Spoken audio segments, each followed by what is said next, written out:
Hello everyone, now I will show you how to set up your Linksys router. And before I start, I want to remind you that if my video will help you, please support my work. Half of all donations I send to animal shelters. All details are in the description down below. So, the first step is to power on the router. Take the power adapter. Connect one end of the power adapter to a wall socket and the other end to the router.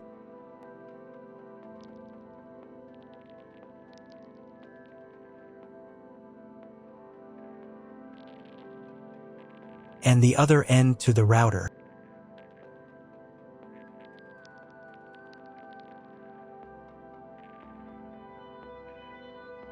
Then press the power button. Once it's on, an indicator will light up. It may take a few minutes for it to completely turn on. Next, connect the cable from your broadband provider or from your modem to a special internet port. This port is often called WAN and is usually a different color. Each cable should be inserted until it clicks into place. Now you need to reset the router back to its factory settings. Press and hold the router's reset button for 10 seconds. Wait until the lights on the router start to flash. Sometimes, this button is located inside the router casing to prevent accidental presses. Use a thin object to push it down.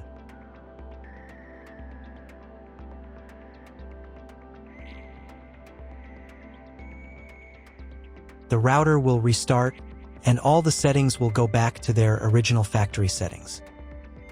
Plug one end of the Ethernet cable provided with the router into an Ethernet port.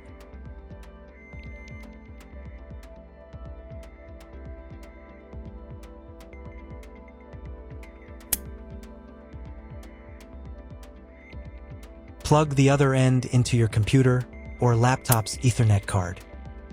Please wait a few minutes for connection. Great, the router is now connected to your computer. Now you will need to set it up. But before we begin, I will demonstrate an alternative way to connect the router if you don't have an Ethernet cable or your computer doesn't have an Ethernet port. Just connect the router to the power adapter and the cable from your internet provider. This will enable Wi-Fi. If the router is new and has never been configured, the Wi-Fi network will be named as your router. Your router has a unique Wi-Fi network name and password that is printed on a label.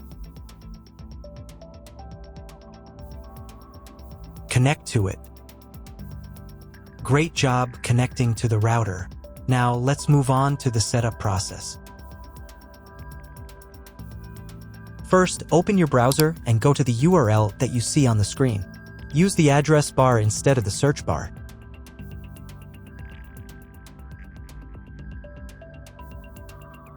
Then click here.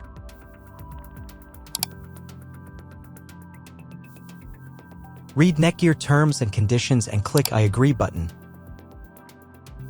And click next. Click next again.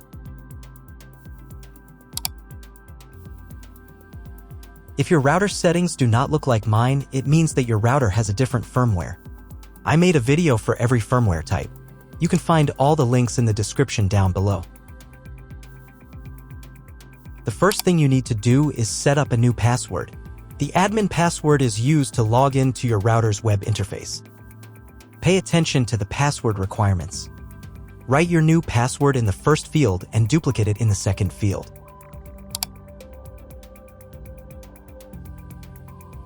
Then select 2 security questions and write answers for them. You need them just in case you need to reset the admin password in the future.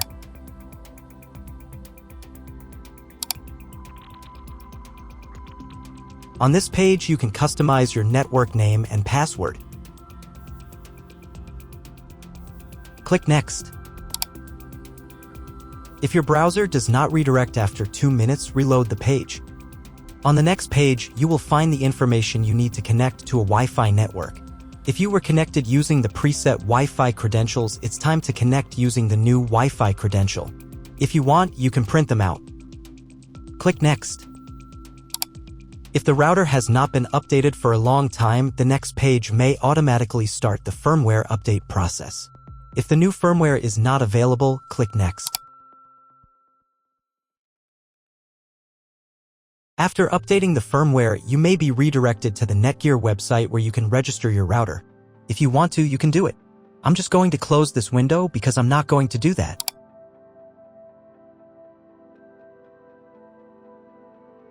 Log into the router's web interface again if you were logged out of it. Enter the standard username, admin, and password that you created a few minutes ago. Press Sign In button.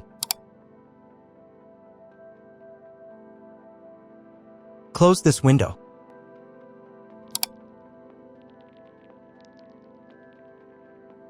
In the top right corner, you can change the language of the router's website interface. To get the internet, go to Advanced. Setup Wizard. Press No, I want to configure the router myself. Then press Next button. On the following page, select Internet Settings. In most cases, there are two options: connection with and without a login. Almost always, your internet connection will not require a login. You can find all of this information in the contract you have with your internet service provider. If your internet connection does not require you to log in, or if you do not know whether logging in is required or not, select No. Leave account name and domain name unchanged. Then in Internet IP address section, choose Get Dynamically from ISP.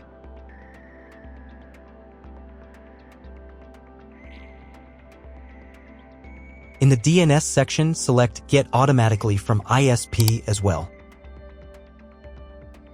You will need to clone the MAC address of the primary computer if your ISP only allows internet access to a specific MAC address. Select Use Default MAC Address. If you are not sure about these settings, check again that your settings are the same as mine. And click Apply.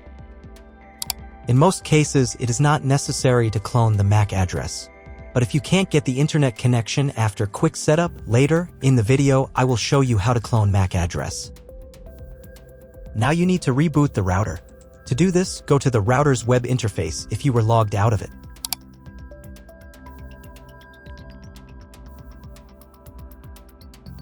Go to Advanced. Advanced Home. Click on the Reboot button. And click Yes. After restarting, wait a few minutes and try Googling something. If it doesn't work, check all the cables. They must be connected properly. Then log into the router control panel again.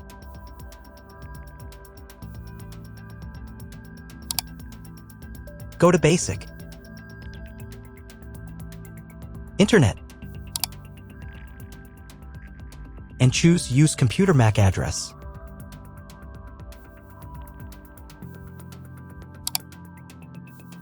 Click Apply button.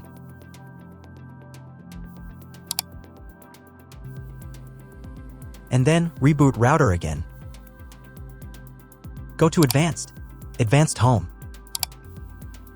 Click on the Reboot button and click Yes. After the reboot, wait a couple of minutes and try to Google something again.